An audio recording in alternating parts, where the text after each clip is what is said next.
This is KGW News at noon.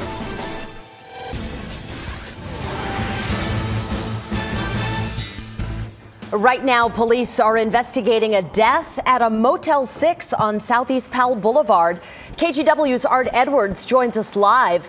Art, what else do you know at this point? Well, police are really still in the early stages of the investigation is what they tell us. This has been going on here at this Motel 6 at Powell, Southeast Powell and 31st for more than an hour now. Now, behind me, you can see their mobile command unit has just come here. That just got here a short time ago. There are a number of police officers around. Right now, a lot of their efforts seem to be focused in the parking lot. We can actually see some placards that are out on the ground that are marking evidence out here. The one thing that they have been able to tell us so far is that they do not believe that there is any kind of threat to the surrounding neighborhoods around here. But beyond that, they have not said anything else about their investigation. One of the officers did come out to us just a couple of minutes ago, said it would probably be another half hour, 45 minutes before they were able to release any more information to us. So back out here live, once again, you can see the scene is that they have a lot of work being done in the parking lot right outside of some of the rooms, and they say that this is a death investigation in one of the rooms here at the Motel 6. We'll continue to follow this story, and as we have more information, we will pass that along to you. Back to you. Okay, Art, thank you. And we'll also post any updates on KGW.com and the KGW Facebook and Twitter pages. He's accused of setting a man on fire at a Dennys restaurant. Now he's going to face a judge. 24-year-old Jashawn Swanger makes his first court appearance in just a few hours. We have some cell phone video showing his arrest outside a transitional home yesterday. It is just minutes from that Dennys where deputies say he threw gasoline on a customer and lit him on fire. This is Swanger's most recent mugshot. He has a lengthy criminal record, including charges of robbery, burglary, and assault.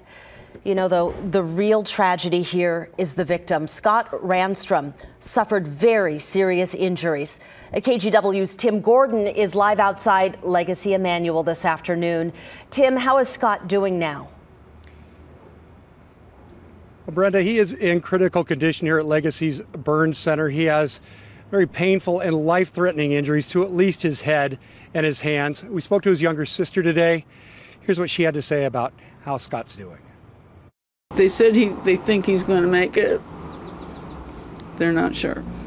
Leslie Kurtz is worried sick for her older brother. She tells us Scott is a Vietnam veteran who's a kind and gentle man, an animal lover. He often went to that Dennys near Clackamas Town Center to drink coffee and be on his laptop, especially when he couldn't sleep.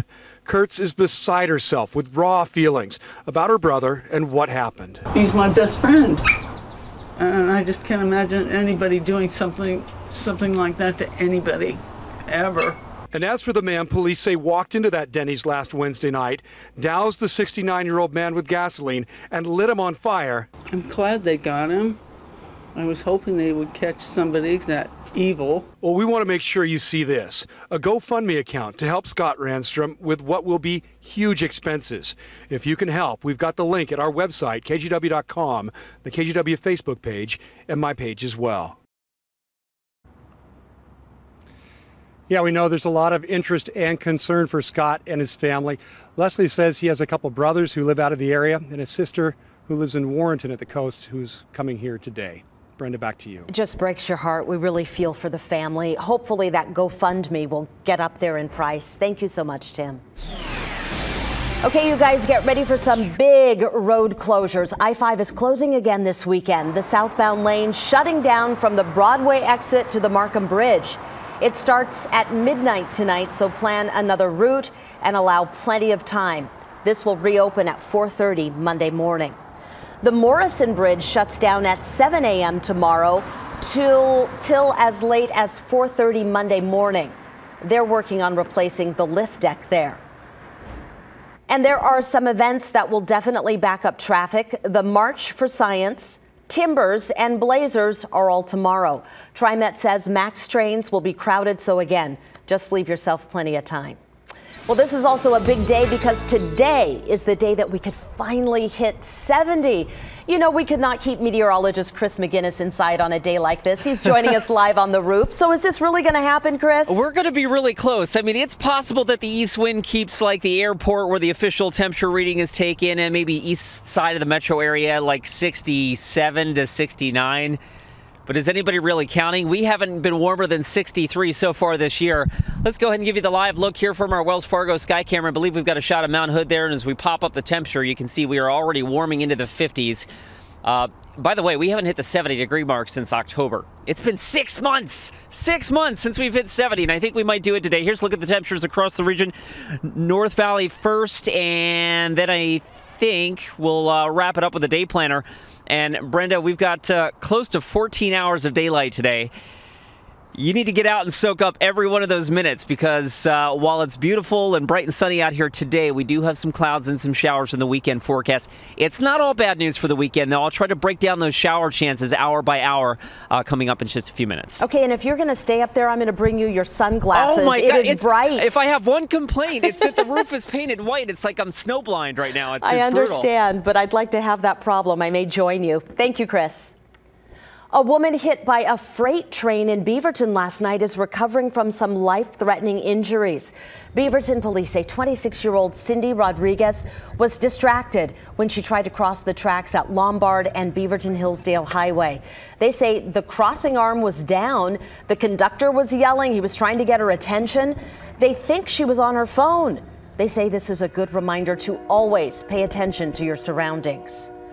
The teacher is now in federal custody, accused of kidnapping his own student and taking her 2,000 miles from home. His name is Tad Cummins. He faces charges for crossing state lines. He took 15-year-old Elizabeth Thomas from Tennessee all the way to Northern California.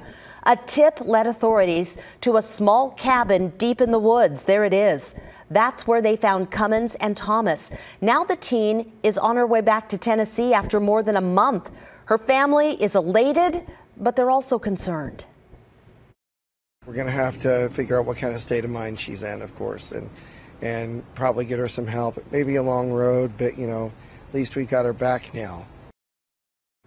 Authorities say they found 2 maps in Cummins' SUV, one for San Francisco and one for Baltimore. They say he may not have had a firm plan before kidnapping the teen.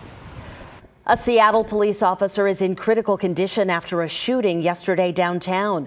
Police say officers responded to a robbery at a 7-Eleven. The suspects fired at 3 officers, but only one of them remains in the hospital today. 2 suspects are under arrest. A third died. Police evacuated nearby buildings to investigate. And in Spokane, a self-proclaimed serial spanker is behind bars. 28-year-old Jonathan Smith says he randomly spanked up to 50 women as they walked along the city's Centennial Trail.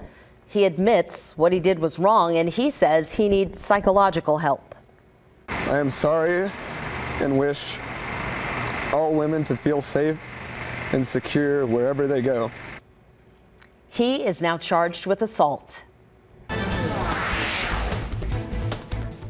Today, people in Paris laid flowers on the city's most famous street, the Champs-Élysées.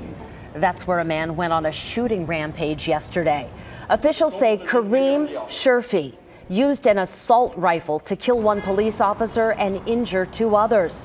An American tourist witnessed the attack. Ran to the corner as fast as we could. There was absolute chaos and panic with all the people hit here on the street. People were falling down. Police shot and killed Shirfi as he tried to run away. ISIS is claiming responsibility for this. Police are now hunting for more suspects, and they're searching for clues. Well, U.S. officials say they're taking steps to prepare for a North Korean nuclear test. The U.S. is deploying spy planes and drones to the region. They're capable of detecting evidence of nuclear explosions.